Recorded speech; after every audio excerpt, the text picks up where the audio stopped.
En estos tiempos que culminaron los cursos de las escuelas, de las universidades, había en una escuela acostumbran a los niños, bueno, los padres y los niños también, niños de primaria, acostumbran llevar algún regalo a las maestras ya en la última semana, en el último día.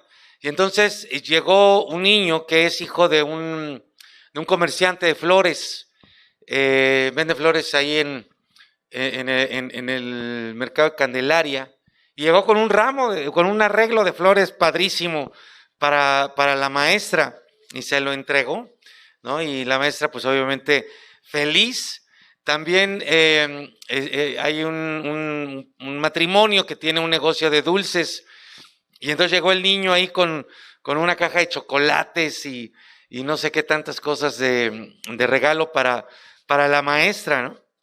Y entonces había un niño que su papá es dueño de una licorería, de estas alianzas, ¿no? Llegó con una cajota así grandota y venía escurriendo la caja. Y entonces la maestra se puso feliz, ¿no? Contenta y entonces le ayudó, le estaba ayudando al niño y toca la caja y le dice, ay, se viene escurriendo la caja, entonces agarra y la prueba, ¿no? Dijo, de una vez, ¿para qué me espero? Entonces agarró, dijo, ¿qué es? ¿Qué me traes? ¿Es vino? Él le dijo al niño, no, es rompope, ¿qué es? ¿No? Y lo tomaba la maestra, dice, ¿qué me traes de regalo? Y el niño le dijo, es un perrito.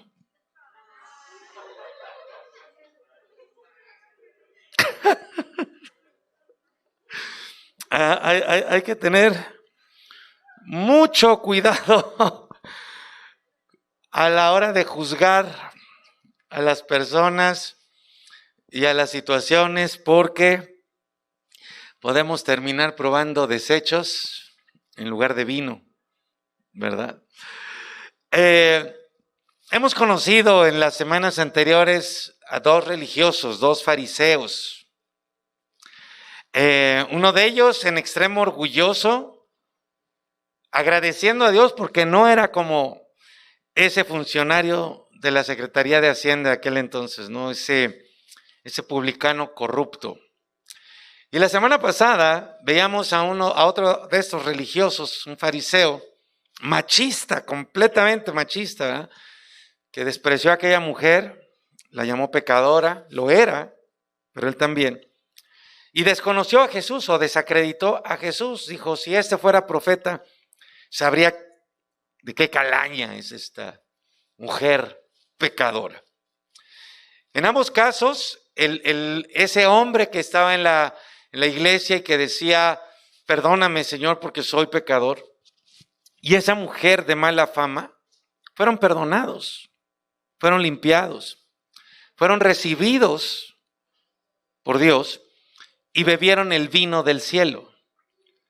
Mientras que ese par de orgullosos degustaron, perdonen ustedes, los orines del orgullo. También hemos conocido a Vasti, una mujer valiente, sabia, con un liderazgo de gran peso, que puso a temblar a todo el imperio persa del rey Jerjes.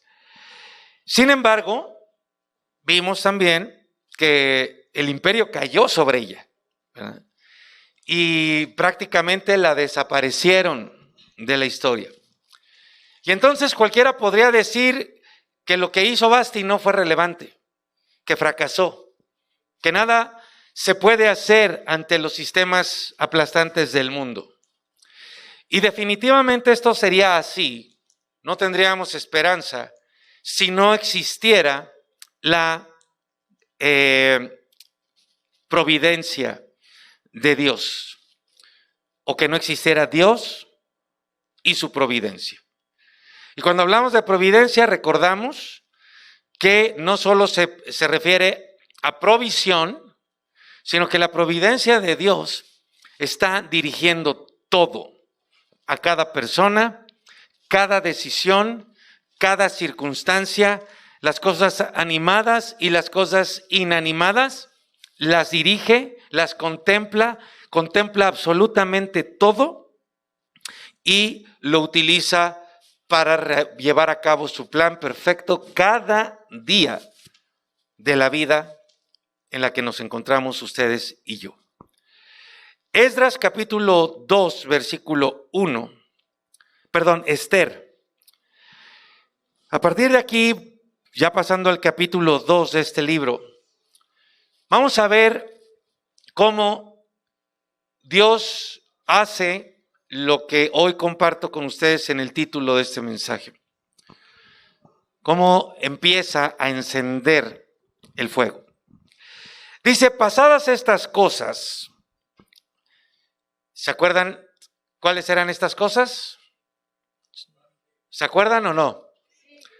La pachanga de los 180 días, los 2 banquetes, ese momento donde el rey se enoja muchísimo porque Vasti no acude al llamado que hizo el rey de que se presentara.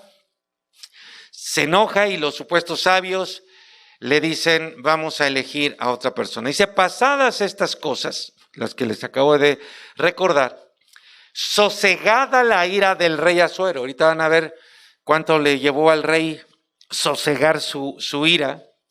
Se acordó de Vasti y de lo que ella había hecho y de la sentencia contra ella. Ahora, ¿por qué se acordó el rey de Vasti?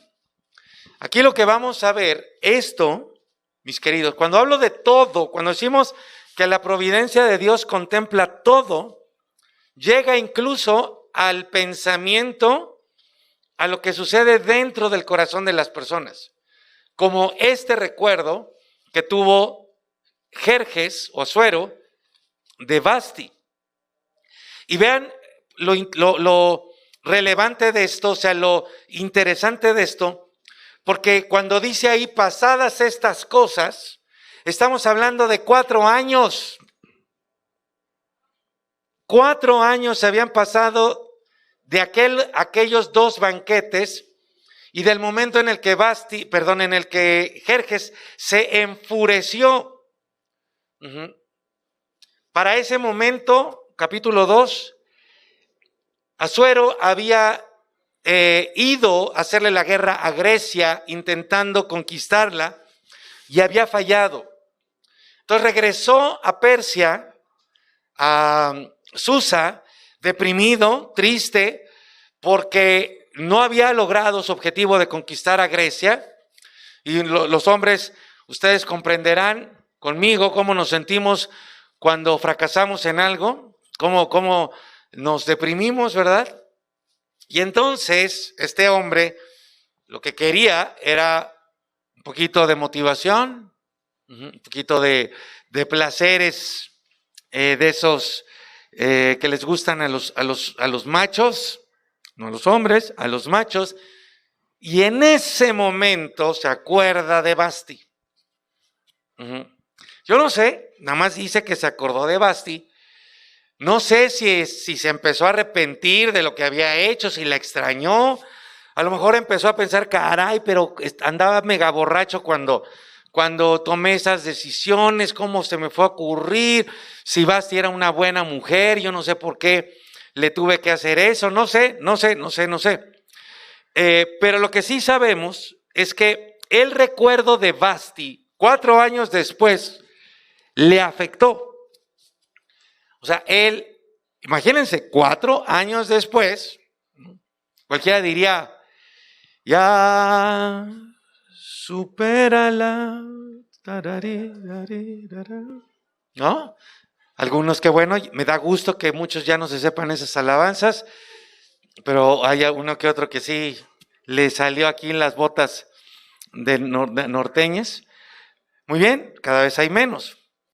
Pero cuando vieron al rey así, sus consejeros, sus supuestos consejeros sabios, no se iban a quedar quietos, porque acuérdense que Vasti había amenazado el status quo, o sea, el sistema que predominaba, el sistema machista. Y esto lo vemos en el versículo 2. Dice, y dijeron los criados del rey, o sea, ese grupo que siempre están ahí alrededor de los reyes, los cortesanos. Dicen, busquen para el rey jóvenes vírgenes de buen parecer. Y ponga el rey personas en todas las provincias de su reino que lleven a todas las jóvenes vírgenes de buen parecer a Susa, residencia real, a la casa de las mujeres, al cuidado de Hegai. Esa casa de las mujeres es lo que nosotros actualmente conocemos como harem. Ese es el harem, la casa de las mujeres, o sea, donde llevaban a todas las mujeres que iban a ser para el rey. Al cuidado de Hegai, eunuco del rey, guarda de las mujeres y que se les den sus atavíos. Y la doncella que agrade a los ojos del rey, fíjense, 4 años después, reine en lugar de Vasti. Esto quiere decir que después de lo que hizo Vasti, ella no dejó de ser reina inmediatamente. Todavía su influencia, su peso estuvo 4 años presente. Y dice, y esto agradó a los ojos del rey. Entonces, el rey regresa triste y se empieza a acordar de Vasti. Y seguramente vieron estos cortesanos la intención del rey o el peligro de que el rey no la quitara de ahí. Y entonces dijeron, no, vamos a apurarnos. Y entonces le propusieron un Miss Universo, literalmente. Le propusieron, imagínense nada más a qué hombre no le agradaría esto, que se buscaran a las mujeres más hermosas de todo el planeta para elegir una nueva esposa para el rey. Pues claro, ¿no? Le agradó al rey. Estos cortesanos eran los machos de aquel entonces. Y por supuesto, durante 4 años vivieron con el miedo de que la valiente Vasti les derribara su imperio de machismo, ¿verdad? Influenciara a todas las mujeres. Y ellos no estaban dispuestos a perder su capacidad, su poder sobre ellas. Así que se apuraron, se organizaron a elegir a la nueva reina. Los registros históricos, un historiador muy conocido, Josefo, narra que se encontraron a más de 400 mujeres para ese evento. Imagínense nada más, yo no sé cuántas hay en Miss Universo, pero no creo que haya 400. Imagínense acá, 400 de las mujeres más hermosas, vírgenes, doncellas de todo el mundo. Y de todas ellas, no sé cómo eran las eliminatorias, pero si en traje de baño y en traje de noche, en traje de buzo, no sé cómo le habrán hecho, en qué tantas eliminatorias, pero de todas, de las 400, una iba a quedar. Ahora, déjenme darles un dato aterrador para que vean el nivel del machismo de aquel entonces. De las 400, una iba a ser la esposa del rey. Pero las otras 399 se iban a quedar en la casa de las mujeres, o sea, iban a ser parte del harem del rey, y lo más probable es que la gran mayoría nunca fuera a conocer al rey, o sea, que nunca lo iba a ver, nunca se iba a encontrar con él. Sin embargo, ninguna de esas mujeres podía casarse con nadie más, porque era considerada propiedad del rey. Así que iba a quedar como una viuda perpetua. O sea, nunca casada, pero tampoco podía casarse con nadie más porque ya estaba en el harem del rey.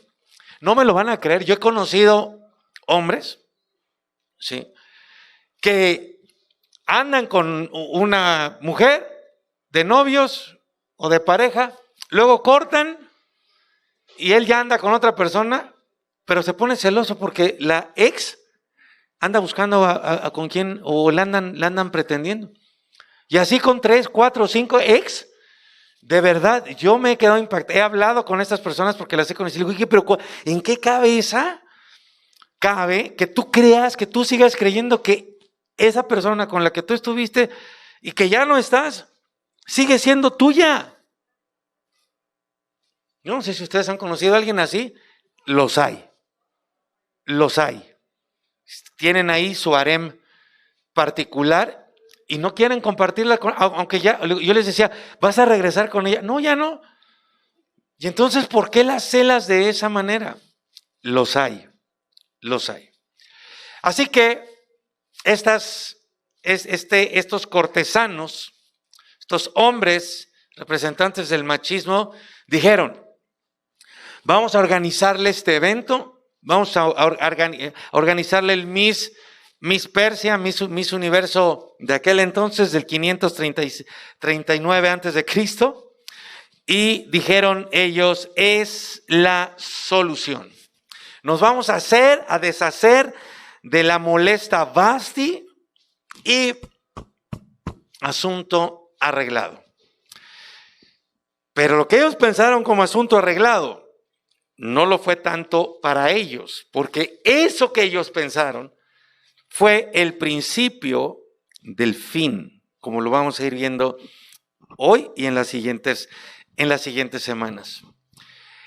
Mis queridos hombres y mujeres, lo que hizo Vasti, lo que se narra en un capítulo, abrió la puerta para que la muy lamentable realidad del pueblo judío en aquel entonces, el pueblo de Dios, empezara a cambiar por completo. Repito, eso que vemos que hizo Vasti, esa acción que parecería que fue aplastada por el imperio, y que vemos aquí la reacción de esos machos diciendo, vamos a deshacernos de ella, vamos a organizarle al rey este evento para que elija una nueva esposa.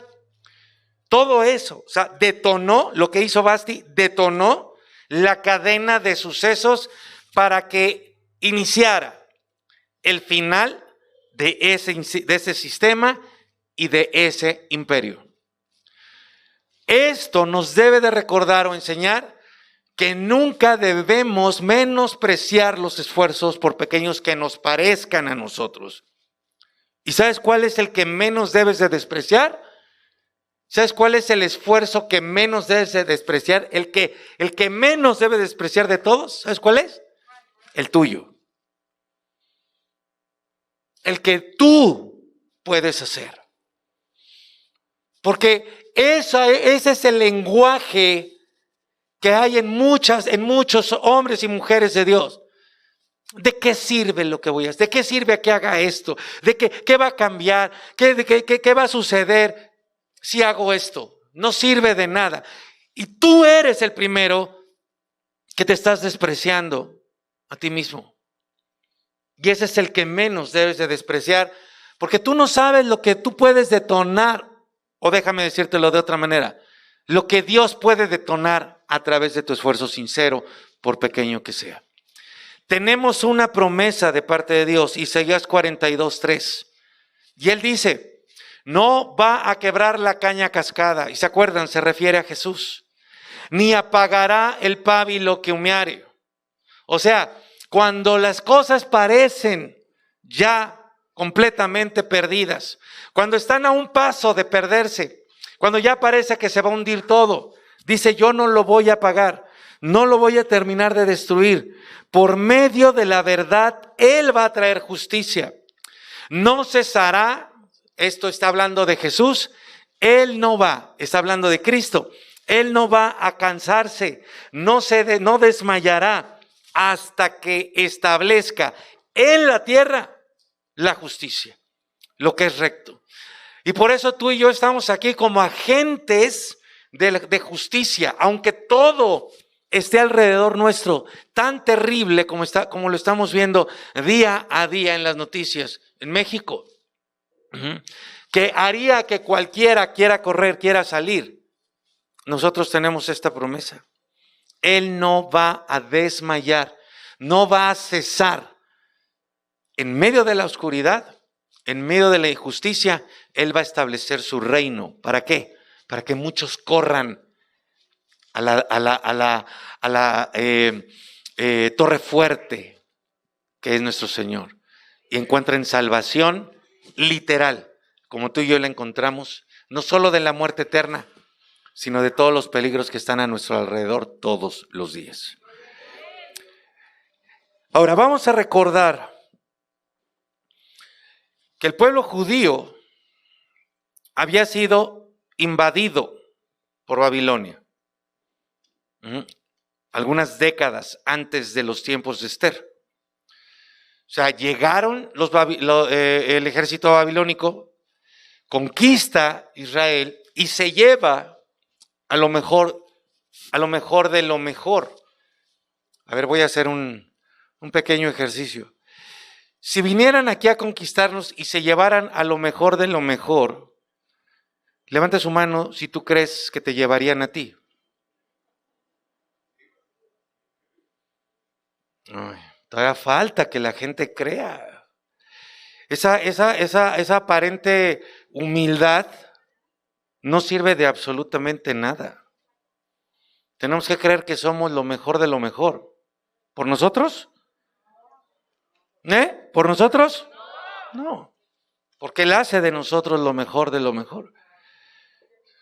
Entonces, la humildad no tiene que ver con que tú digas, yo soy de lo mejor, y que lo creas, y que lo seas. Tiene que ser congruente. Tienes que serlo en todo momento y en todo lugar. Ahí es donde tienen que decir que así sea.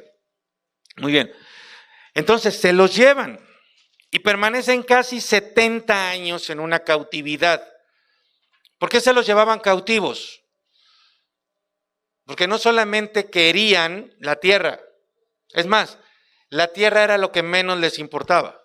Lo que les importaba era el valor humano, la inteligencia, la fuerza, las habilidades, los dones de los pueblos que conquistaban. Por eso se llevaban a lo mejor de lo mejor, para ponerlos a producir en su país, para que todo el talento, todas las virtudes, la juventud, la fuerza de los que se llevaban, sirvieran para edificar el imperio, en este caso el imperio babilónico y después el persa. Posteriormente, ya lo vimos, Dios le ordena al pueblo por medio de un rey pagano que regresaran a Israel y particularmente a Jerusalén para reconstruir primero el templo y luego la ciudad. A ver, ¿quién se acuerda de los más de 10 millones seguramente de judíos que habían en Persia? ¿Cuántos regresaron? 50,000. Ahí vimos el dato, ¿no? Que está en Esdras. Acuérdense de eso, es un buen dato, 50,000. Esto quiere decir que los que no quisieron regresar era porque ya estaban perdiendo su identidad como pueblo de Dios y tenían ya más una identidad persa. ¿Sí? Ya no se veía la práctica de la ley, de lo que Dios había establecido. Teniendo esto en mente, vamos a ver el versículo 5. Dice, había en Susa, residencia real, un varón judío cuyo nombre era Mardoqueo, hijo de Jair, hijo de Simei, hijo de Cis, del linaje de Benjamín. Esta parte que ustedes ven que dicen, ay, esas cosas, ¿qué sentido tienen? Ahorita van a ver qué sentido tienen. Luego resalto, el cual había sido transportado de Jerusalén, que es lo que les estaba recordando ahorita, junto con los cautivos que fueron llevados con Jeconías, rey de Judá. Ahora, déjenme aquí hacer una pausa rápido. Cuando fueron conquistados, pues no se pudieron llevar a todos. O sea, era imposible. Era para que ustedes lo entiendan como lo del COVID, que vino en olas, ¿no? Así, había oleadas de israelitas que eran llevados cautivos a lo largo de los años. O sea, no todos fueron llevados de una, No había camión de redilas que contuviera a todos, ¿no? Entonces se los estuvieron llevando por varios años. Entonces, Mardoqueo llega en una, no me hagan caso, en la quinta ola, una cosa así. No sé en cuál, pero iba así en oleadas, ¿no? Entonces regreso a la lectura. Dice, a quien hizo transportar Nabucodonosor, por eso aquí vemos a otro rey de Babilonia. Todavía era Babilonia, todavía no era Persia, ¿verdad? Los tiempos. Rey de Babilonia. Y había criado a Hadasa, o Hadasa. Y nos dice el texto, o sea, Esther. Es como si dijera, trajeron a Juan, o sea, John. O al revés, ¿no? Trajeron a John, o sea, Juan. O sea, se está refiriendo a la misma persona con la traducción del persa al hebreo. Pero este es un dato importante, ahorita van a ver. Hija de su tío, a caramba. ¿No? Porque era huérfana, y miren esto. Vean los datos que nos da de Esther. Huérfana, joven, de hermosa figura y de buen parecer. Cuando su padre y su madre murieron, Mardoqueo la adoptó como hija suya. Ahí está, ¿no? Por eso es su hija, porque la adoptó. Entonces, realmente Mardoqueo era primo de Esther. Acá nos dice tío por cómo era la idiosincrasia en aquel entonces. Pero entonces Mardoqueo llega a Persia en una de esas oleadas de reubicación que los babilónicos impusieron particularmente a la tierra de Judá. O sea, la tierra de Judá fue conquistada y se los llevaron para allá. Y definitivamente, ojo, Mardoqueo fue uno de los que no quisieron regresar cuando Dios ordenó que regresaran. Para ese entonces, Jerusalén se consideraba una ciudad en ruinas, lo era, salvaje y peligrosa. O sea, tenían razones, al menos lo que se veía en las noticias, para no regresar. Entonces, lo que tenemos aquí ya en el capítulo 2, más claramente, es casi la extinción total del pueblo judío. Pero junto con el pueblo judío, casi la desaparición total de la fe en el Dios de la ley, en el Dios de la Escritura. Por eso en el tiempo de Esther, que es un nombre no hebreo, el hebreo es Hadasa, no había un pueblo que adorara a Dios. Ya todos estaban bien metidos en la idiosincrasia persa. Tampoco vemos a Dios hablando y no vemos a Dios guiando a su pueblo expresamente. Pero lo que sí vemos es a Dios tras bambalinas utilizando absolutamente todo, guiándolo a un solo propósito. No vamos a ver grandes expresiones de fe como los tenemos en otros personajes y como tenemos en otros tiempos que marca la Biblia, como con David, que lo acabamos de ver hace poco, como con Josué, esas expresiones, yo y mi casa serviremos a Jehová, o como con Abraham, que iba hablando con Dios en todo su camino. Eso no lo vamos a ver acá. Por lo tanto, cualquiera podría decir que era el fin de ese pueblo, del llamado pueblo de Dios. Cualquiera podría haber juzgado así, pero hay que tener cuidado en cómo juzgamos las cosas. ¿Por qué? Porque en medio de todo esto vemos un pequeño destello en esa noche oscura de la historia del pueblo de Dios. ¿Cuál es ese destello? Se nos da el nombre de Esther y se nos da su traducción, Hadasa. Y se da ahí en medio de un texto como un alfiler que sostenía la esperanza y la prevalencia del pueblo de Dios. Como un alfiler que estaba sosteniendo esta tela que está aquí, que pesa 10 kilos. Imagínense, 10 kilos sostenida por un alfiler. ¿Por qué les digo esto? Porque Hadasa significa mirto. ¿Y Esther? Estrella. Y la estrella más brillante. Entonces sigan por favor Mirto y la estrella más brillante. Eso significa Hadasa y eso significa Esther en persa. La primera característica que la Escritura nos da de Esther, de ella como persona, es su gran belleza física. Gran belleza física. A ver, mujeres, digan por favor todas las mujeres. Gran belleza física. Muy bien. Entonces vamos a poner esto en contexto, por favor. ¿Cómo era Vasti?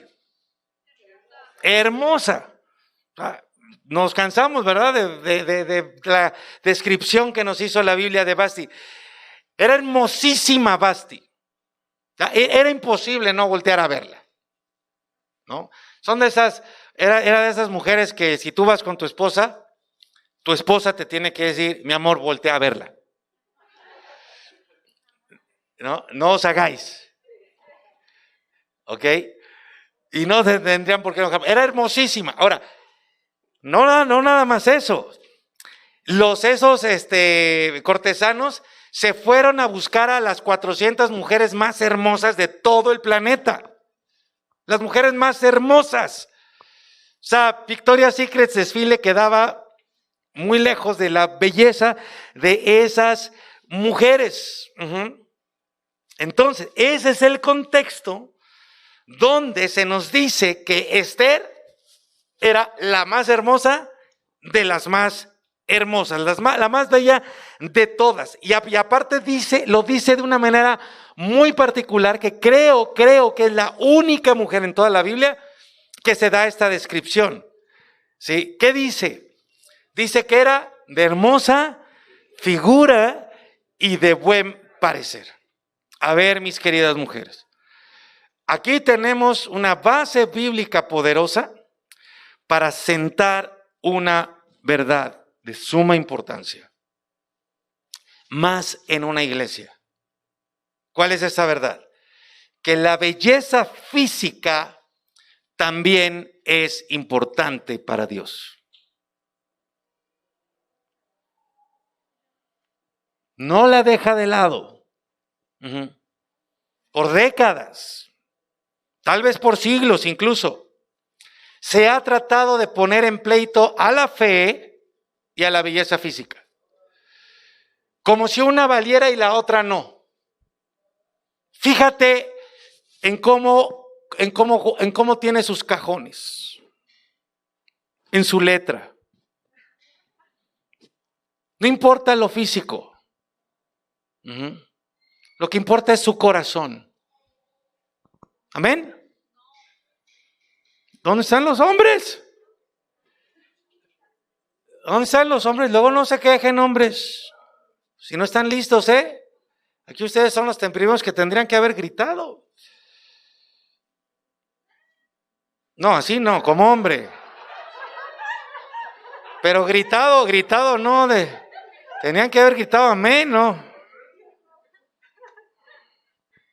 Cuando dije la belleza física también es importante para Dios. Miren, ese es como el pleito entre la fe y la ciencia. O sea, nos han querido vender que la ciencia va en contra de la fe. Y no es cierto, la ciencia, la verdadera ciencia te lleva a Dios. Es más, la ciencia incrementa la fe del ser humano. De la misma manera, la imagen física no está peleada con la fe. Debes de tener belleza interior y belleza exterior. Y miren, esto ha penetrado tanto en las filas de las iglesias que hay muchos grupos religiosos que satanizan el arreglo físico. Literalmente mandan al infierno, particularmente a quien osa enchinarse una pestaña, a quien osa pintarse un ojo, o pintarse el cabello, o ponerse aretes. Y ahí los vemos. Mujeres que tienen que traer velo, que no se pongan una gota de maquillaje y con unas vestimentas, ¿verdad?, de lo más austero. Ahí sí ves la austeridad, no republicana, la austeridad de todo tipo. Uh-huh. Impresionante. ¿Y a quiénes se los ponen? A las mujeres. Uh-huh. Es como una antiestética, ¿no? Como si la fe estuviera en contra de la belleza física. Y no hay posibilidad de un arreglo por mínimo que sea. Y entonces se resalta la supuesta belleza interior, el carácter, la sabiduría, que por supuesto son básicas, pero no hay ninguna razón para que una mujer sabia sea una mujer desarreglada, sea una mujer que no se embellezca. Uh-huh. Esa es una mentira que nos han querido meter por décadas y tal vez por siglos. Se puede ser, es más, se debe de ser bello por dentro y por fuera. Y eso va también para los hombres, para todos. Y no solamente tiene que ver con lo que te pongas de ropa, sino con qué presentación tienes en tu cuerpo. Desde que huelas bien, no huelas a macho, ni alfa, ni beta, ni gamma, ni de ninguna letra griega, y que como mujer seas extremadamente bella. Así que dile a tu esposo, mi amor, dentro de tu presupuesto, del presupuesto familiar, necesitamos tanto para que tu esposa sea la mujer más guapa del universo.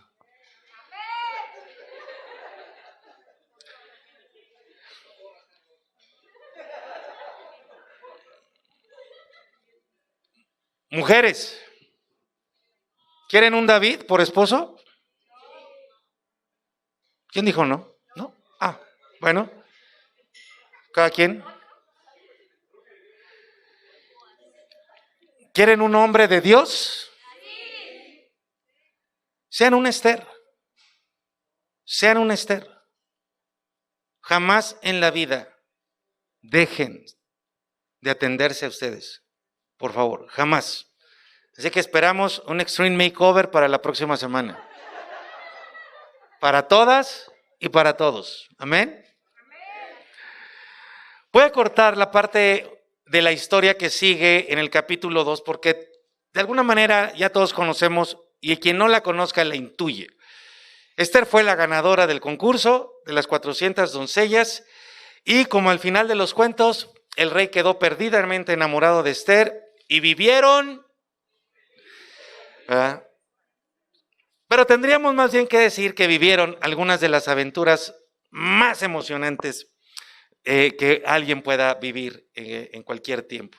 Ahora, creo que ya nos quedó claro que Esther era una mujer bellísima, o sea, era la más bella entre todas las bellas. No tenía ángulo feo, no necesitaba filtros para Instagram, no necesitaba de nada, era bellísima. Pero vamos a ver su calidad interior. Primero, Esther fue huérfana. O sea, lo más probable es que no haya conocido a su papá ni a su mamá. Y desde su niñez fue esclavizada. O sea, yo no sé, muy posiblemente sus padres murieron en alguna de esas incursiones salvajes de los babilonios y muy temprano en la vida de Esther le quitaron absolutamente todo, su familia, su casa y su país. Yo quisiera animarles a que tratemos de imaginarnos lo que debió de ser para una pequeñita ir a un país extraño, con gente extraña, con un idioma que ella no conocía y sin sus papás. Esto está al nivel del holocausto nazi, de cuando arrebataban a los niños, de los secuestros que hoy tenemos de niños por todo el mundo y en México, por supuesto. A ver, mis queridos jóvenes y jóvenes. Ella, Esther, tenía todas las razones del mundo para quejarse.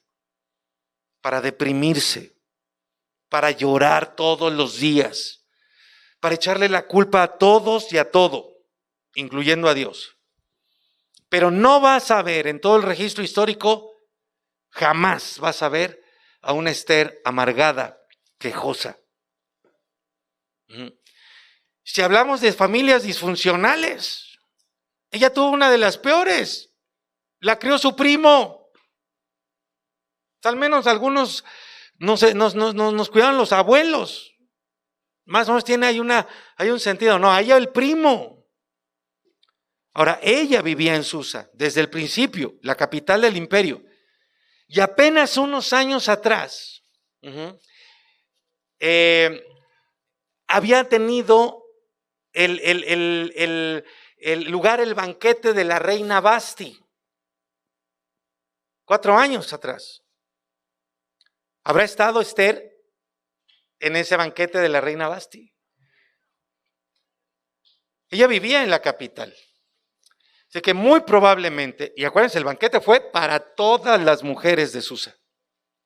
Así que muy probablemente Esther estuvo presente en ese banquete. Pero finalmente fue reclutada entre esas 400 mujeres para el Miss Universo de aquel entonces y llevada a donde serían preparadas como doncellas, a la casa de las mujeres, en otras palabras, el harem. Y ahí estuvo a cargo de un eunuco llamado Hegai. Capítulo 2, versículo 9. Miren, aquí vamos a ver, además de la belleza física, vamos a ver su calidad interior. Y la doncella, refiriéndose a Esther, agradó a sus ojos. ¿A los ojos de quién? A los ojos de Hegai, el eunuco. Y halló gracia delante de él, por lo que hizo darle prontamente atavíos y alimentos, y le dio también 7 doncellas especiales. Esto se lo dio de él, y no la tuvieron las 400 otras, bueno, las 300 y cacho. Doncellas atavíos y alimentos, y 7 doncellas especiales de la casa del rey, y la llevó con sus doncellas a lo mejor de la casa de las mujeres. O sea que dentro del harem había diferentes áreas, estaba el área VIP, y ahí estaba Esther. Entonces, era guapísima, pero Hegai era eunuco. ¿Sabemos lo que quiere decir eso, cierto? A propósito, los castraban para que el rey tuviera la confianza de poner a cargo un hombre. ¿Y por qué no ponía a cargo una mujer? Porque el hombre llevaba la balance. El hombre llevaba balance, porque pura mujer se destruyen. En serio, eso sucede en las oficinas. En las oficinas donde hay puras mujeres, ponen a un hombre para que haya un cierto equilibrio. Y en serio, que no haya bajar y reducir la posibilidad de problemas. Bueno, dice ahí que a Hegai le agradó Esther, pero veamos la condición de Hegai, era un eunuco.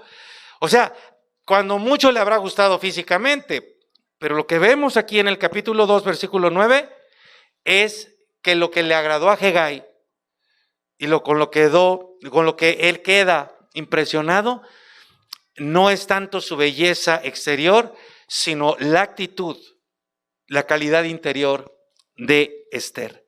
Ahí tienen, belleza exterior y belleza interior en armonía perfecta. Entonces, vemos que teniendo todo para ser amargada, para ser una amargada, la actitud de Esther conquistaba a las personas. Y aquí también vemos cómo Dios va juntando las piezas que van armando su plan perfecto. Toma la valentía de Vasti, toma los consejos mafufos, y si existe esa palabra, los consejos mafufos de los consejeros mafufos, toma la belleza de Esther, toma su gran actitud y va uniendo todas las piezas y va armando todo para su plan perfecto. Versículo 15. Cuando le llegó a Esther, hija de Abigail, tío de Mardoqueo, quien le había tocado por hija, quien le había tomado por hija, el tiempo de venir al rey, ya la iban a presentar. Dice, ninguna cosa procuró, sino lo que le dijo Hegai el eunuco, guarda de las mujeres. Y ganaba Esther, ¿qué dice ahí? A ver otra vez, ¿qué dice ahí? Y ganaba de todos, hombres y mujeres. Tenemos frente a nosotros la Lady Di de Persia, de aquel entonces, pero muchísimo más bella. Su conducta, su proceder, su actitud conquistaba a todo el mundo. No había quien no la quisiera a esta mujer. Y vemos que ella no saca ventaja de su posición. No quiso aprovecharse de Hegai. Ella sabía lo que tenía, estaba segura de sí misma. Era joven, era hermosa, pero también era sabia y con una gran actitud. Una actitud que hacía que todo el mundo, de una forma u otra, se enamorara de ella. Entonces, mis queridas mujeres y hombres también, ¿se puede ser todo esto? ¿Están acá? Sí. Aún sin haber tenido el mejor inicio en la vida. Esta es una prueba de cómo nuestro pasado no determina ni nuestro presente ni nuestro futuro. Sin padres, sin país, sin dinero. Y vean a nuestra amada y queridísima Esther. El libro de Esther entonces nos muestra uno de los periodos más oscuros en la historia del pueblo de Dios. Pero ese periodo oscuro no fue el único. A la muerte de José, el hijo de Jacob, al que conocemos como el soñador, los hebreos entraron en aquellos terribles 400 años de esclavitud. Al final del Antiguo Testamento, los hebreos entraron en otro terrible periodo que podemos considerarlo como un periodo de absoluto silencio de Dios. 400 años separan el final del Antiguo Testamento y el inicio del Nuevo. La característica del tiempo oscuro de Esther es que además del pueblo, la fe, la adoración y el servicio a Dios estaban por desaparecer. No había ni mujeres de Dios, ni hombres de Dios. No había linajes de las tribus. Y ahí es donde nos ayuda a entender el pequeño linaje que se nos da de Mardoqueo. Como un hilo delgadito de la breve genealogía de Mardoqueo que leímos. Hijo de Jair, hijo de Simei, hijo de Cis. Y entonces dice del linaje de Benjamín. Aparte de la tribu más pequeña. Hablando de tiempos oscuros, ¿qué decir de aquella noche cuando las tinieblas se cirnieron sobre todo el planeta, particularmente sobre aquella población en el huerto llamado Getsemaní, donde Jesús buscó a su Padre para pedirle que si era posible pasara de él esa copa, la copa de todo el dolor y del sufrimiento, del juicio de Dios. La esperanza entonces que había florecido 3 años antes cuando Jesús hace su aparición y que levantó la esperanza de todo el mundo, esa noche estaba por marchitarse. Todas las fuerzas del infierno se congregaron para matar al león de Judá, de la tribu de Judá, como es el título. Así como estaban por extinguirse los procedentes de la tribu de Judá en tiempos de Esther. Cuando Jesús exclamó, Padre, en tus manos encomiendo mi espíritu, y exhaló, puedes estar seguro que todos los espíritus inmundos, o sea, los demonios, hicieron fiesta. Dijeron, ganamos. Mientras sus discípulos, los discípulos de Jesús y los amigos de Jesús lloraban, todos dispersos. Ahora, nosotros también hemos tenido nuestros tiempos oscuros. nuestras temporadas de oscuridad. Tú has tenido esos tiempos. Los hemos tenido como iglesia, como familias, como matrimonios y también en lo individual. Me refiero a esas etapas en que por más tiempo que pasa, ojo con esto, mi querida Martiux, no vemos la luz al final del túnel. Perdónenme hacer una pregunta que podría parecer ociosa, pero la voy a hacer de cualquier manera. ¿Esta será la experiencia, habrá sido la experiencia de alguien? ¿Aquí? ¿Sí? Digo, para saber si le estoy predicando a las personas correctas. Porque en esto está el mensaje de hoy. Río también, Río de Agua Viva, esta iglesia también ha tenido sus momentos oscuros. Esta semana platicaba con una persona a la que le decía que por mucho tiempo, en los últimos años, me he sentido bregando solo. Tal vez no, pero yo sentía que era el único que remaba mientras la barca se hundía y pensé en darme por vencido y simplemente dejarme hundir con la barca. Y tal vez tú has sentido lo mismo en tu vida, tu matrimonio, en tu familia, en tu negocio.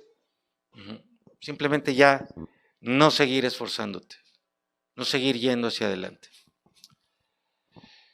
Pero así como tenemos un muy delgado hilo en la genealogía de Mardoqueo, esa genealogía está puesta ahí para decirnos cuando estaba a punto de extinguirse el pueblo de Dios.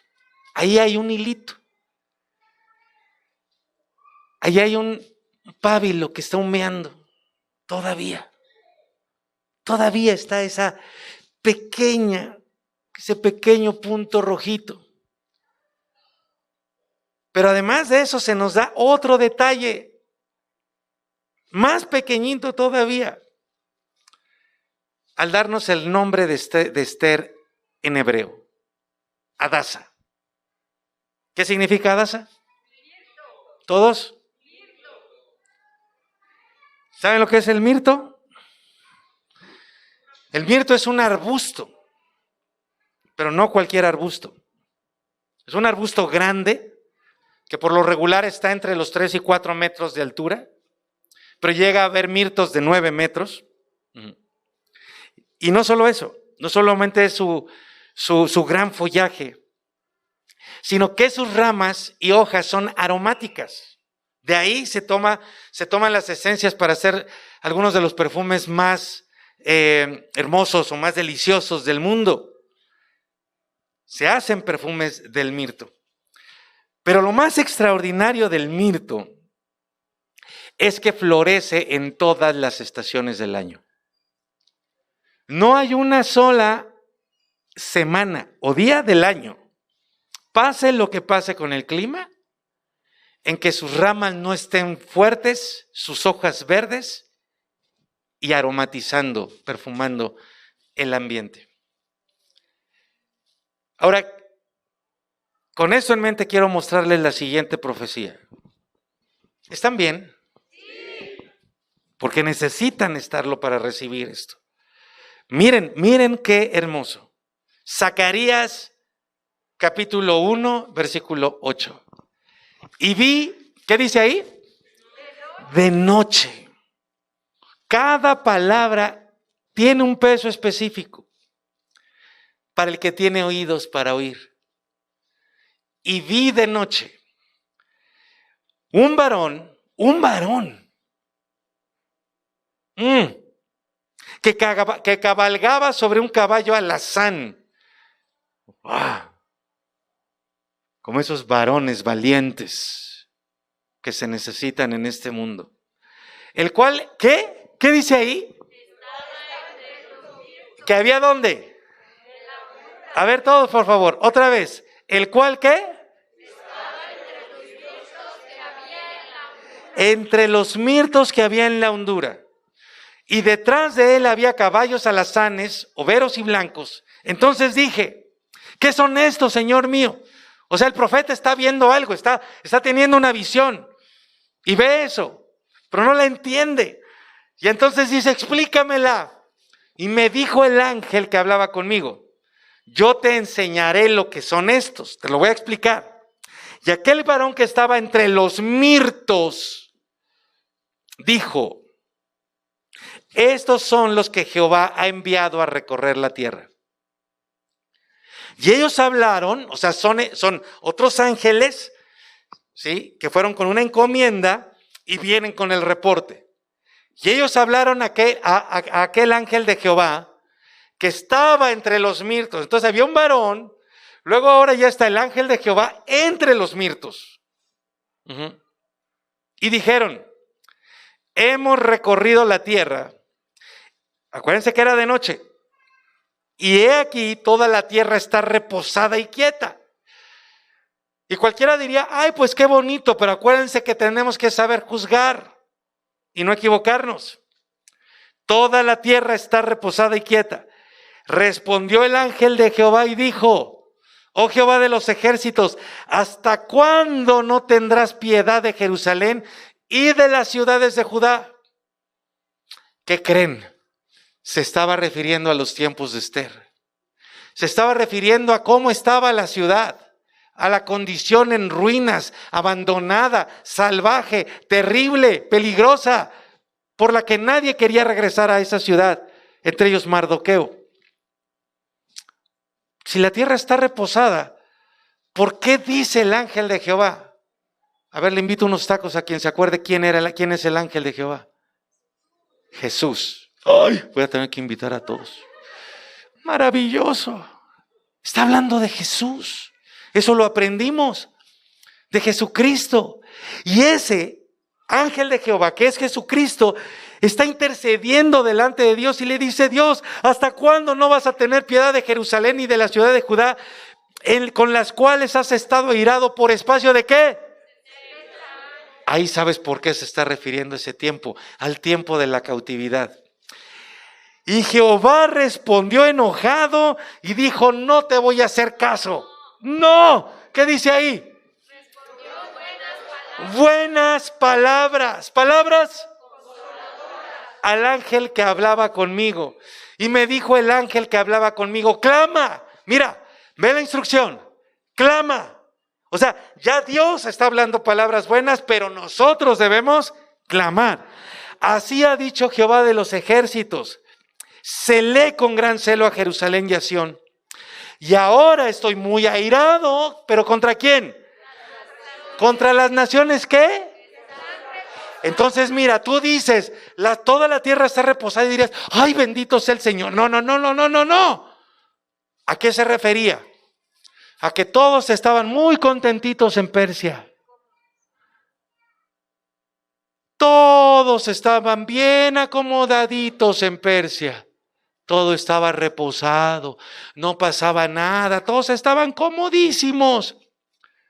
Pero eso estaba haciendo enojar a Dios, no con su pueblo, no con ese linaje pequeñito, no con ese hilito, no con esa caña cascada, no con ese pábilo que se esforzaba por mantenerse humeando, sino con las naciones que estaban adormeciendo a su pueblo, que lo habían absorbido, que lo habían mantenido en reposo. Tranquilo, relájate. Mira, yo te doy lo que tú necesitas. No te levantes, no levantes tu voz, no quieras creerle a Dios, no quieras ir en pos de Él. Yo te doy lo que tú necesitas. Eso es lo que dice el diablo.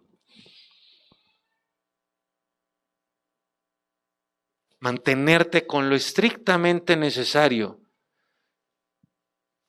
para que te acomodes y no vayas por más. Estoy airado, porque cuando yo estaba enojado un poco, ellos agravaron el mal. Por tanto, así ha dicho Jehová, yo me he vuelto a Jerusalén con misericordia. En ella será edificada mi casa. Punto, dice Jehová de los ejércitos. Y la plomada será tendida sobre Jerusalén. ¿Qué quiere decir eso? Que habrá justicia, será justo. Y entonces viene la instrucción. Clama aún diciendo, esto es lo que debemos decir nosotros. Así dice Jehová de los ejércitos. Aún rebosarán mis ciudades con la abundancia del bien. ¿Cómo estaba la ciudad? ¿Cómo estaba la ciudad de Jerusalén? Destruida. ¿Cómo estaba? En ruinas. ¿Cómo estaba? Y dice, aún rebosarán mis ciudades con... Por eso les estoy preguntando si ustedes están bien, porque de pronto yo los veo. A ver, aún rebosarán mis ciudades con... Y aún consolará Jehová Sión y escogerá todavía a Jerusalén. Adasa, ¿qué es? Es el mirto que florece aún en las honduras, en el hoyo más profundo, contra cualquier circunstancia. Ahí florece y perfuma en medio de las tinieblas más densas. Perfuma en medio de las tormentas más salvajes. Así fue Esther para Persia, para la Persia reposada, pero totalmente alejada de Dios. Un varón entre los mirtos, un Mardoqueo y una Esther. Y el ángel de Jehová, Jesucristo, anunciando lo que iba a pasar. Digan conmigo, por favor, donde crece el mirto, las espinas desaparecen. ¿Saben? Las espinas son símbolo de maldición. Es como si fueras a trabajar, sembraras semilla buena y solo te da espinas. Es como cuando sales a trabajar esperando que te vaya bien y te va mal. Pero donde hay mirto, esto sucede en la naturaleza. Donde crecen los mirtos, van desapareciendo las espinas, los espinos, las zarzas. Y solo crece el mirto. El mirto apaga las espinas. La bendición reemplaza a la maldición. Pero Adasa también es Esther. No solo es la que brilla, sino es la luz más brillante. Necesito que todos estén con oídos espirituales en este momento. Todos. Porque te voy a decir lo que Dios quiere que recibas hoy. Tienes que despertar tu espíritu en este momento. Te pregunta Dios, y por eso yo preguntaba hace rato. Si no, qué bueno, ¿eh? Pero la pregunta es, ¿has estado en ese túnel oscuro? Bien, qué bueno, respóndanme fuerte. Les voy a hacer otra pregunta. ¿Pasa el tiempo y no ves la luz al final del túnel? A ver, los que van a responder, respondan con ganas. ¿Pasa el tiempo y no ves la luz al final del túnel, sí o no? Sí. Dice clama y luego dice que Dios responde palabras buenas y de consuelo. Aquí vienen las palabras buenas. Déjame preguntártelo una vez más. ¿Pasa el tiempo y no ves la luz al final del túnel? Sí. Las palabras buenas de Dios son estas para ti. No vas a ver la luz al final del túnel. No la vas a ver. Porque tú eres la luz en ese túnel. Recíbelo en tu espíritu, por favor. Tú has estado esperando ver una luz al final del túnel. No la vas a ver. Porque tú eres esa luz en ese túnel. Tú eres Adasa en cualquier hoyo en el que caigas. Eres el mirto que florece en las honduras. Eres la luz en las tinieblas. Jesús dijo, ustedes son la luz del mundo. Y nadie pone una luz, ¿dónde? Abajo. ¿Dónde te quiere poner Dios? Arriba. Esa es tu posición. Tu posición jamás ha sido abajo. ¿Por qué? Porque tú eres luz, la luz de este mundo. Y nadie en su sano juicio pone a la luz abajo, la pone arriba. El mirto florece en el hoyo más profundo. ¿Y sabes qué hace? Sale a la superficie. Porque el mirto jamás fue hecho para quedarse en la oscuridad y en la profundidad de un hoyo. Tú eres el mirto de este tiempo. Tú eres la luz de este mundo, de este siglo. Y por eso Dios quiere ponerte arriba, que resplandezcas. Y por eso es necesario que todo tú seas hermoso, seas hermosa por fuera y por dentro.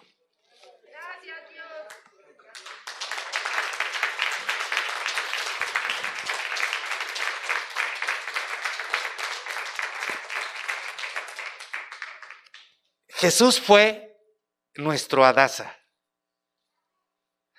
Jesús fue nuestro mirto. Él no solamente se marchitó, murió. No se secó en el desierto, fue al infierno, donde nada florece, donde todo muere todo el tiempo. Y ahí floreció y resplandeció. Por causa de eso, Él dijo: toda autoridad me es dada en el cielo y en la tierra. Vayan y hagan discípulos, porque las fuerzas del infierno no van a prevalecer contra los míos. Por eso, el pueblo que estaba por extinguirse volvió a encenderse con Esther. Por eso, la iglesia de Río de Agua Viva, que estaba por acabarse, prevalece aún. Por eso los varones que estaban caídos, y si todavía hay algún caído, se van a levantar, se están levantando. Y por eso, aunque el machismo intente desaparecer a la mujer, no solo mujeres van a florecer, sino reverdecerán, florecerán como mujeres sabias con un corazón de Dios. Y ustedes perfumarán el apeste, el hedor de maldad que hay en esta ciudad y en este mundo. Nuestro Rey y Señor Jesucristo, nuestro Padre, nuestro Papá, ¡ay!, no va a quebrar la caña cascada, y mucho menos va a pagar al que intenta mantenerse al menos humeando. Te va a cuidar, te va a proteger, te va a soplar, te va a curar y te va a encender como una llama que nunca se va a apagar. Nunca se va a apagar. ¿Ven por qué necesitaba que tuvieran oídos espirituales? Dios, gracias. Gracias, Dios, gracias. Porque no te has dado por vencido con nosotros. Vamos a participar de la cena. Mi querido Isaac, ¿me ayudas, por favor? Josué, ¿me ayudas? Y al participar de esta cena, si has tenido... Sí, adelante. Rápido, mi querido Josué. Yo espero de todo corazón que hayas recibido oídos espirituales, que hayas tenido oídos espirituales para recibir este mensaje que Dios ha querido para nosotros hoy.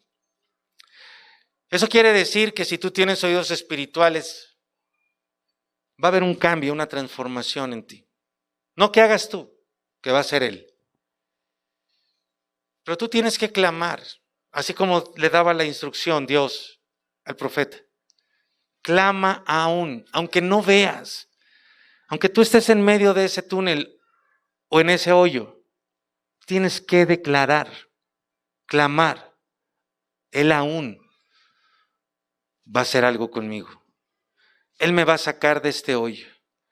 Él me va a levantar, Él me va a sanar, Él me va a bendecir, Él me va a transformar, Él me va a prosperar. Y ahora te pregunto, estando sentados a la mesa, ¿qué vas a beber?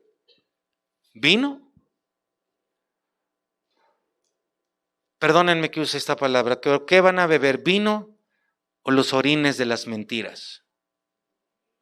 ¿El vino de la vida o ese líquido que hiede? Cierren sus ojos, por favor, y les voy a pedir a todos que imaginemos estar en aquella habitación donde estuvo Jesús con sus discípulos. Haz un esfuerzo y pon todos tus sentidos a trabajar para que te coloques ahí al lado de Pedro, al lado de Andrés, al lado de Natanael, de Juan, de Santiago o Jacobo, lo mismo. Y tienes a Jesús ahí, partiendo el pan, levantándolo, tomándolo con sus manos. Era la noche más oscura. Afuera, literalmente, todos los demonios, comandados por su capitán en jefe, estaban ahí, ultimando los detalles, torciendo los corazones del sumo sacerdote, de los fariseos, avivando el fuego del salvajismo de los soldados romanos, confundiendo a Pilato, enloqueciendo a Herodes. Estaban trabajando arduamente. Era su noche. Era la noche de su victoria. Tú estás ahí. Tú estás ahí. Y ahora quiero pedirte, yo sentía que Dios nos iba a guiar, que el Espíritu de Dios nos iba a guiar en este momento, para que estando ahí en esa habitación, tú pudieras ver el rostro de Jesús, para ver algo particular, su sonrisa. Contémplalo en medio de la noche más oscura, su sonrisa resplandeciendo. Y voltea y te ve. Todos los demás están hablando entre ellos y Él nota tu presencia ahí.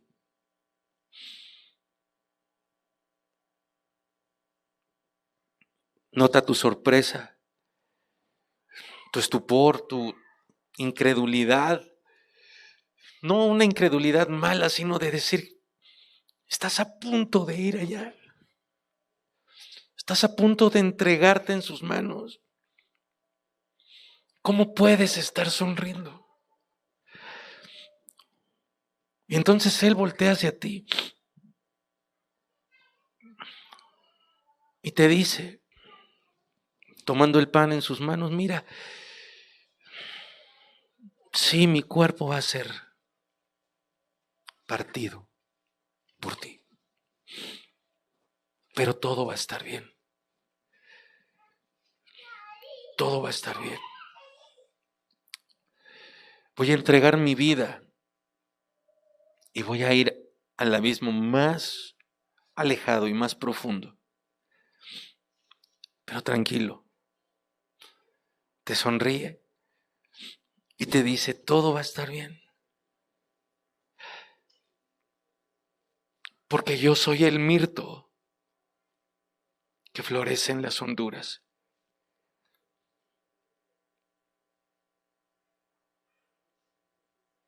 Donde no hay agua, donde no hay luz, donde no hay oxígeno. En el infierno mismo, Jesucristo creció tanto, sus ramas fueron tan poderosas, que así como vemos en las calles o en los parques, como las raíces rompen el cemento, así el poder de Jesús rompió los límites del infierno. No lo pudo contener. Nuestro mirto floreció, reverdeció, y sus ramas nos llevan a donde solo Él nos puede llevar, a la vida y a los brazos de nuestro papá. Y entonces ahí, estando tú ahí, te dejas abrazar por su sonrisa. Y entonces Él te ve y te dice, yo te voy a sacar de ese hoyo. Y tú le preguntas, ¿cómo? ¿Me vas a cargar? ¿Me vas a echar una cuerda? Y Él te dice, no, voy a reverdecer en ti. Vas a crecer tanto, vas a florecer tanto, que tus mismas ramas te van a sacar de ese hoyo. Y si tú esperabas ver una luz al final del túnel, olvídalo, porque tú eres la luz en esa oscuridad. Tú eres la luz en esa oscuridad. ¿Qué tengo que hacer?, le dices. Y Él te dice, clama, clama. Predícate a ti mismo la promesa que ya te he dado. Aún tendré misericordia de ti. Por más ruinas en las que estés, se reconstruirán tus muros. Y en el centro de tu persona, en el centro de tu ser, levantaré mi templo para que yo sea lo más importante para ti. El centro de tu vida, el aroma de tu existencia.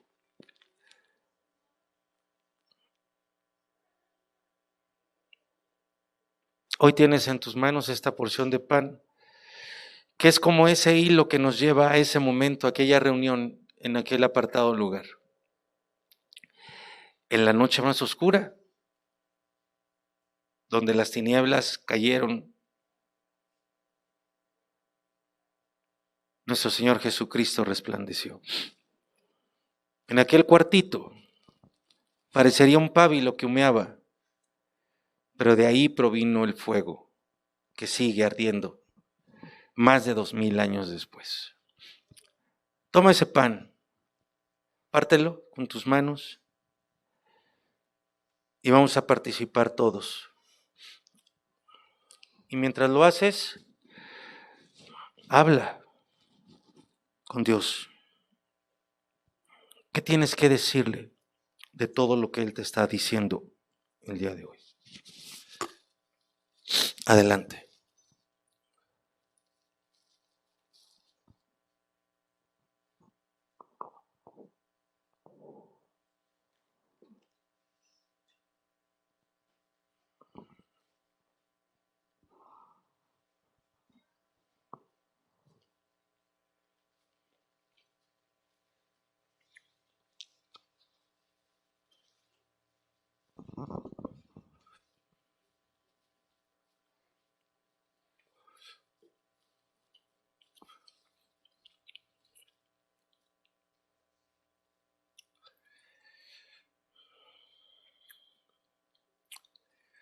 Yo no sé cómo has juzgado tu vida, tu persona, tu actuar hasta el día de hoy.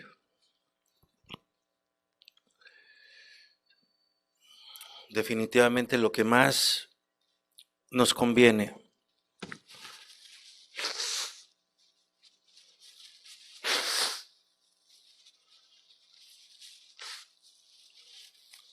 es juzgar nuestra vida a través de los ojos de Dios. Y lo que Él ve es lo que hoy es, pero también lo que va a hacer. Vas a recibir, o ya recibiste, un recipiente con lo que representa la sangre de Jesús.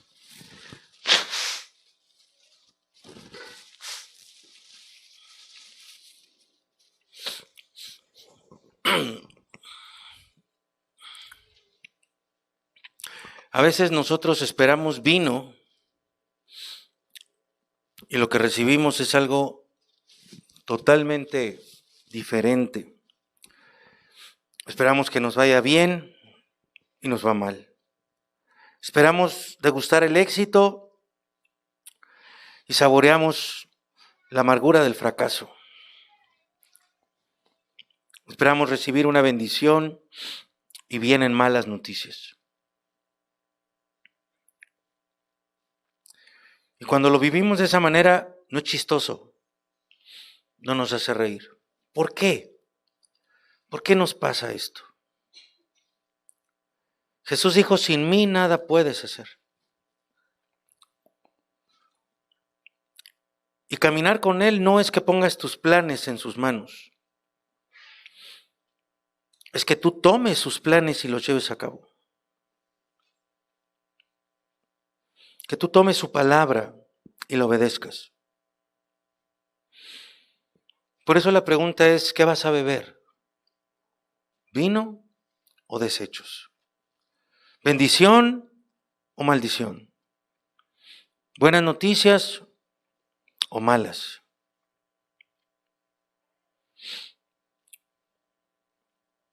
Dios te ha dicho hoy, tú eres el mirto de este tiempo.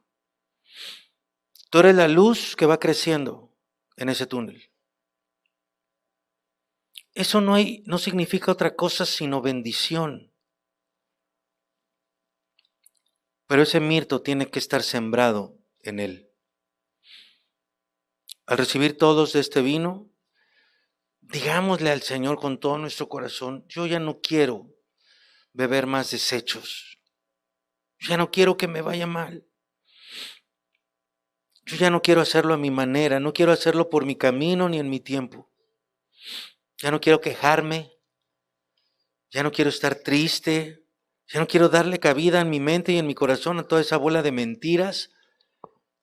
No quiero despreciarme a mí mismo. No quiero seguir siendo un temeroso, desobediente, cobarde. Abre tu corazón y pídele que te llene con su presencia mientras participas del vino. Y conforme lo vas tomando, dile a Dios, quiero que sea el sabor de mi experiencia cotidiana contigo. Donde lo que yo pruebe sea el dulce sabor de tu presencia, de tu poder a favor mío. Tómalo, por favor, mientras tú vas clamando y declarando todo esto con fe en su palabra.